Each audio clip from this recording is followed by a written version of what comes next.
Welcome to Rise Up in Business, the law podcast for small business owners. This podcast is designed to share important legal information without the stuffy legal jargon. I'm Tracy Milacrane. Let's get into today's episode. Hello everyone, welcome back to another episode of the Rise Up in Business podcast. Thank you so much for joining me again.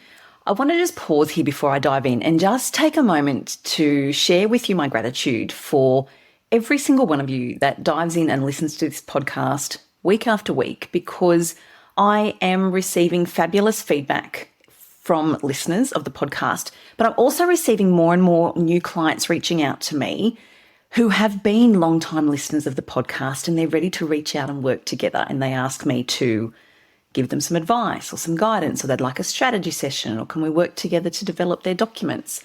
And all of these things mean to me that we are achieving our mission, which is to get this podcast into the ears of even more business owners, to add value and to really enrich lives. So thank you.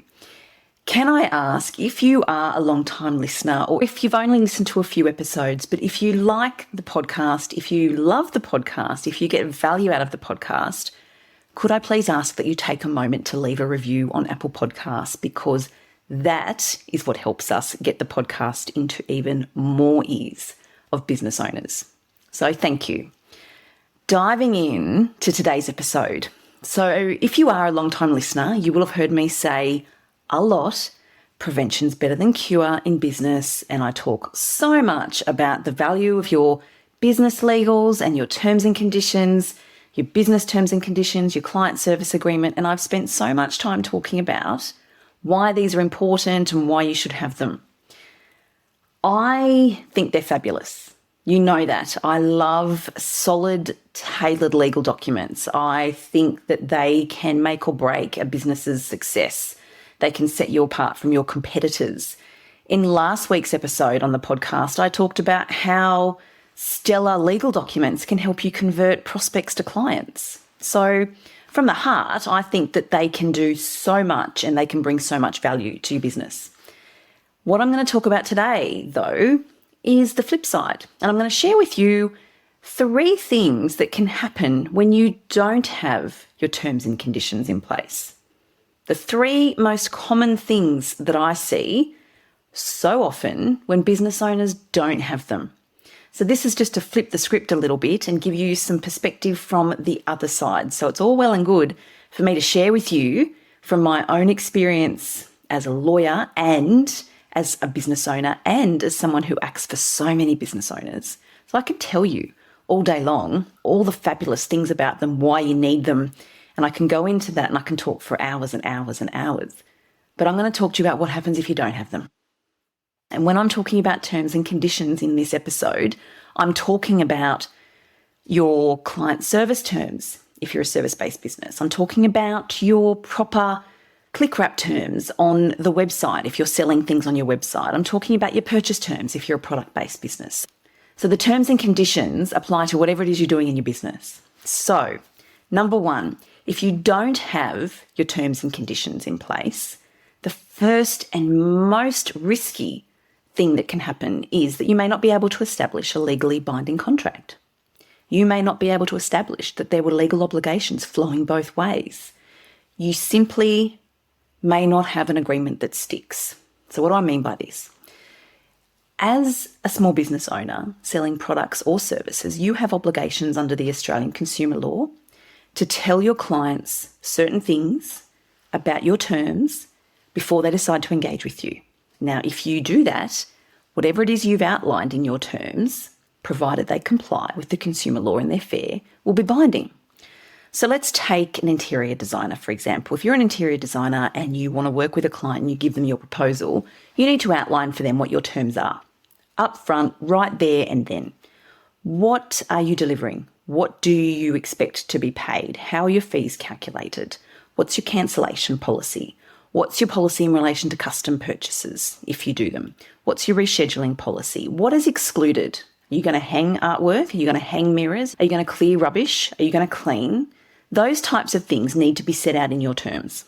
If you are a web designer and you are creating a beautiful brand and a beautiful website for somebody, what is it that you're providing? What is it that you're not providing? What is your process? What do you expect from your clients? What files are you going to provide? What are you going to include? What is additional that the client needs to be paid? And when do you need to be paid? Those are some examples of the terms that need to be set out for your clients before they decide to engage you. Now, let's say you don't have any, or let's say on your quote or your proposal that you send out, you've just got a little one-liner at the bottom saying something like, and I've seen this a lot, deposits non-refundable, no refunds, payment in 7 days, or something like that. You might have a little more, but you get the gist.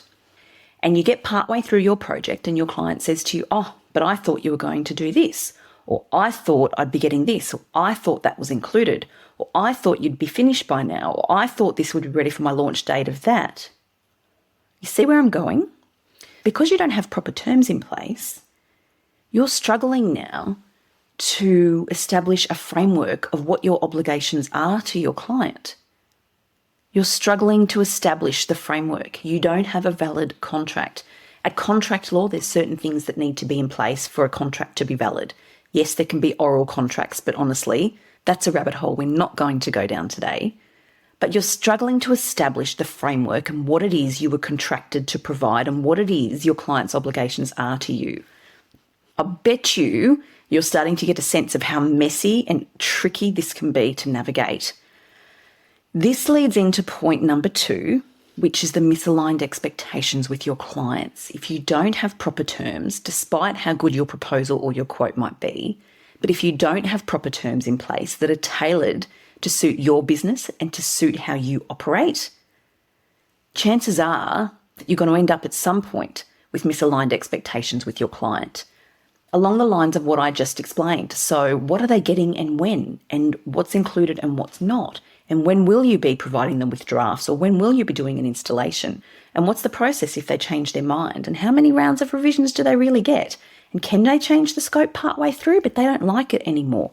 You can see where this is going, and people's brains start to fry about now when you're in business and you realise that you are a soul-led business and you want to do your absolute best work for your clients and you really care, but you don't have proper terms in place, which means you've just set yourself up for failure with your client at some point. It's not sustainable, and it's most certainly not setting you up for long-term success. Because how can you be expected to be building long-term sustainable relationships with your clients if they're dissatisfied at some point, if not overall, but just at some point, and that just compromises and undermines the integrity of the service that you're providing? There was a lack of clarity about when they'd be getting it and what was expected and when it would be ready. We want to avoid all of that, and you can, but those are the first 2 things that happen most often when people don't have their terms in place. You may not be establishing a valid contract. Chances are you're not. Therefore, you can't enforce it. And secondly, you're encountering misaligned expectations with your clients. And no one in business wants that. And the third point, which you can probably guess, is refund requests and difficulty getting paid. So if you've got a situation on your hands where you don't have terms, which means there's no rules and no guidelines around what you're doing for your client and what your client's expected to do and so forth, chances are, if they're not happy, they're going to ask you for a refund. They want to go somewhere else. If their expectations weren't met, they're going to assert potentially that you didn't meet your obligations under the consumer law and they should be entitled to a refund. Spoiler alert here, they may well be. I've encountered lots of situations where business owners reach out to me to help them deal with a really dissatisfied client, and a lot of the time, my advice, as unpleasant as it is to have to give it, is you need to provide this refund. You don't have a leg to stand on. Case-by-case basis, of course, we look at these things individually, but it happens a lot if there are no terms in place. And then the trouble being paid. So if you don't even go down the path of a refund request, they may not pay the rest. And depending on how you've structured your payment processes, that can be a significant sum. If a client gets to the end and says, I'm just so unhappy with this, or this has just missed the mark, I'm not prepared to pay for it. And that happens. And again, if you reach out to someone like me to get help, chances are you may not have a leg to stand on because you didn't have proper terms in place from the outset. So those are the 3 most common things that I see happen, and it leaves business owners exposed and vulnerable because as a small business owner, it's hard enough wearing all the hats and doing all the things. I just don't see that you need to be exposing yourself to this level of risk and this level of potential stress and grief and financial cash crunch by not having terms in place. So there you have it. The 3 things I see occur most commonly when businesses don't have their terms in place are that they don't have a contract that's enforceable, they experience misaligned expectations with their clients, leading to unhappy clients, and they receive refund requests or they have difficulty getting paid. I hope that's been helpful in offering a different perspective on the podcast around why your legals are so important in business. If you have questions, if you're not sure if what you have in place does what it's meant to do, if you're just not sure if they're cutting it, if you're just not sure if they're right, please reach out and let's have a chat. That's what I'm here for. My ethos in my business is an empower ethos, and I want to empower business owners to move forward with absolute confidence that they are protected and that they have a stellar structure and that their risk mitigation is sound. So if you're not sure, reach out. Let's chat. I'd love to hear from you. Thanks so much for listening. I'll catch you next time.